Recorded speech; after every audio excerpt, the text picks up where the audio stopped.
This is KTN News.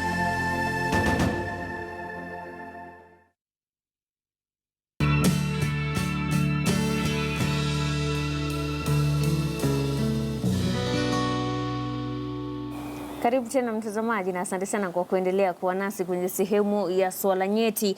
Hebu nisome kidogo baadhi ya jumbe ambazo zimetumwa hapa. Kuna mmoja ambaye hajasema jina lake, anasema wazee wa Mau Mau wamesahulika kwa miaka 54. Saa hii bado miezi miwili uchaguzi ufanyike ndio Uhuru anasema anapeana wiki 3 waziri agawie hao wazee mashamba yao. Alikuwa wapi siku hizo zote?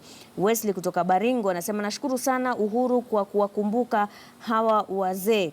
Mwingine hapa anajiita Cyril anasema swala linalonikera ni kwamba hii serikali katika idara ya usalama na mengine ambayo amesema siwezi kuyasoma hewani, lakini kuna jambo lingine ambayo amesema kuwa Raila hakutambuliwa na amepigania hii nchi. Kwa hivyo hilo ni jambo lingine ambalo limemkera. Lakini kuna mmoja hapa anaitwa Ekuri anasema Raila angeharibu sherehe, tunamjua sasa sana, ange steal the show. Rebeka kutoka Matunda anasema hilo jambo ambalo rais na naibu wake walionyesha sio nzuri, wangempa Raila nafasi aseme machache. Langat kutoka Bomet anasema sherehe ya madaraka imekuwa ya kufana na najivunia kuwa Mkenya, haswa wakati huu zaidi ya miaka 120 tunapata reli, huduma ya hospitali, maji na mengine mengi. Pia sioni kosa baba kutozungumza, yeye ni mgombeaji wengi ni mgombeaji tu na wengine ambao hawana tofauti. Mwashuma kutoka Pwani anasema sisi wa Kenya, inaonekana hiyo siwezi kuisoma. Tusonge mbele na Profesa Kithaka Wamberia. Kuna jambo ambalo ulikuwa umezungumzia ambalo Rais Uhuru Kenyatta alitaja kuhusiana na kuboreka kwa nchi. Maanake alisema kwamba Kenya ni miongoni mwa nchi 3 ambazo zimeboreka zaidi kuliko nchi nyingine. na labda sina takwimu za kupinga jambo hilo. Ila lile ambalo halikusemwa ni muhimu kuliko hilo. Natumai kwamba washauri wa rais wamemwambia kwamba Kenya ni miongoni mwa nchi ambayo ina pengo kubwa sana duniani kuliko nchi nyingine. Kwa hivyo inaonekana ingawaji tumeendelea kupanuka, uchumi unapanuka, lakini unapanuka kwa namna ambavyo uwezo wa watu kujimundu maishani haupo. Ni maoni yangu kwamba hivi leo uwezo tulionao wa kujikimu maishani ni mdogo kuliko uwezo tuliokuwa nao miaka 70. Kwamba mkulima, familia ya Kenya miaka 70 ilikuwa na uwezo zaidi kulisha watoto na kununua, kulipia mandawa na kadhalika kuliko hivi sasa.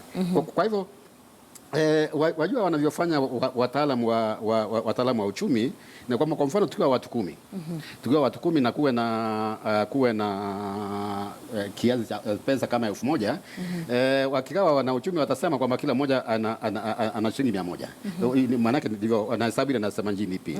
Isipokuwa kuna uwezekano kwa mmoja wetu miongoni mwa wale watu 10 ana labda 910 na kila mmoja wetu ana 10 pekee.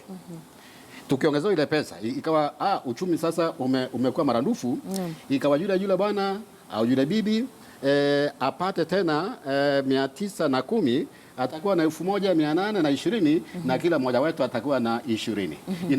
Yule ataweza kwa mfano kula kiamsha kinywa, mayai, atakula cha mchana, kuku na chapati, ila sisi ambao tuna 20 hatuna na nini, hatuna uwezo ule. Kwa hivyo ni kweli uchumi umepanuka sana, lakini je, uwezo wa Kenya unapanuka? Na jawabu ni la. Maana kuna watu wachache.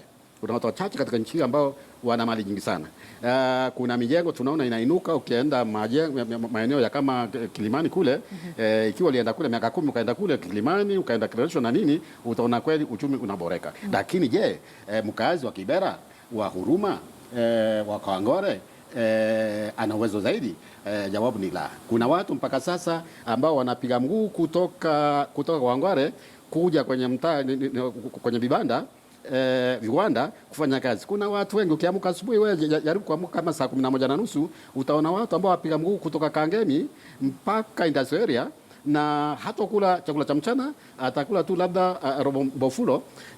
Kwa hivyo ni vizuri sana kwamba uchumi unapanuka, lakini kile ambacho serikali haina budi kuangalia ni je, tunaweza vipi kuwezesha Mkenya kuishi maisha ya heshima, maisha ambayo ni ya kujikimu, kuliko kuangalia tu kwamba pesa zinaongezeka, mijengo inaongezeka, lakini mtu wa kawaida bado hana uwezo. Maanake na hakika uwezo tulionao sasa hivi ni mdogo kuliko uwezo tuliokuwa nayo miaka 80 na miaka 70. Kwa hivyo haya madaraka ni ya watu wachache, si kila Mkenya.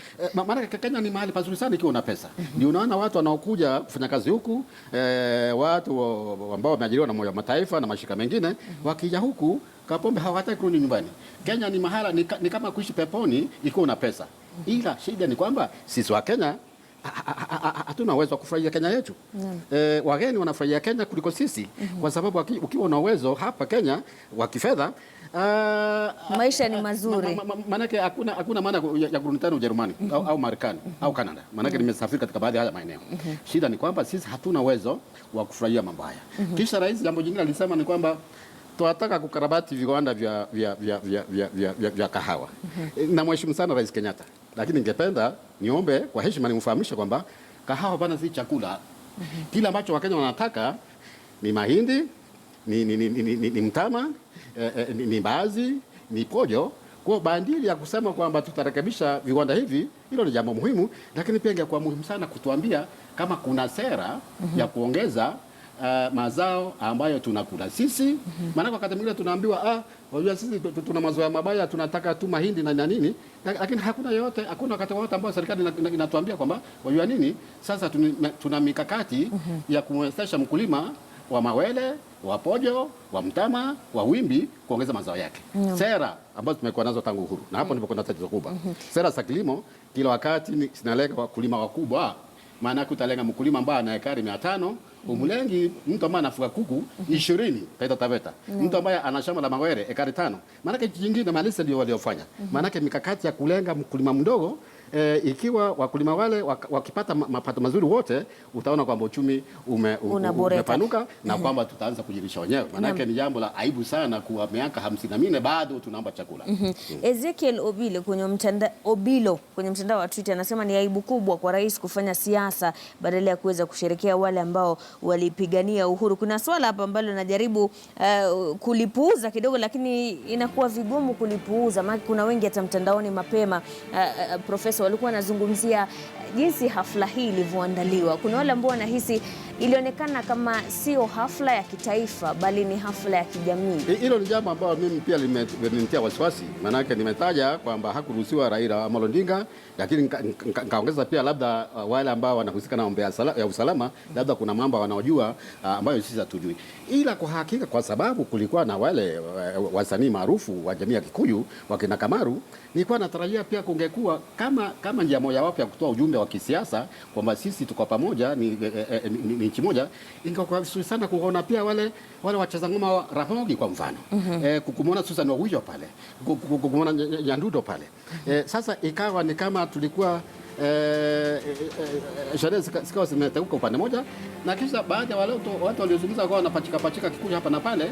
Ni maombi yangu kwamba wakati mwingine tukienda mahali pengine, tukienda labda Eldoret, tafadhali tupachike Kalenjin.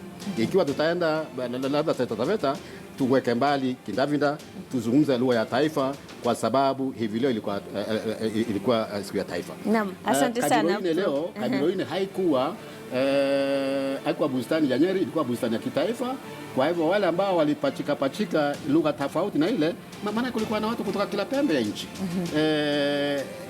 Kwa hivyo ni matumaini yangu kwamba mara nyingine tukienda Garissa au tukienda Wajir au tukienda Mandela, tuikite tu katika Kiswahili badala ya kuweka pale pia na Kisomali, ili sionekane kama ni sherehe ya kundi moja, ionekane kuwa ni sherehe ya kitaifa. Naam, asante sana Profesa Kithaka Wamberia akiwa anatueleza maoni yake kuhusiana na sikukuu hii ya Madaraka awamu ya 54 tangu Kenya iweze kupata madaraka ya kujitawala. Na Victor Odhiambo anaunga mkono kauli ya profesa hapa akisema waandalizi hawakutilia maanani chanzo cha sikukuu kuu ya leo, gavana wa Mathai na askofu walifaa kuongelesha Wakenya kwa lugha ya taifa. Kufikia hapo sina la ziada. Natamatisha taarifa za jukwaa la KTN. Asante sana kwa kutazama. Alimanzi tayari kwa studio nikikuletea taarifa za KTN leo. Tukutane wakati mwingine panapo majaliwa. Usiku mwema.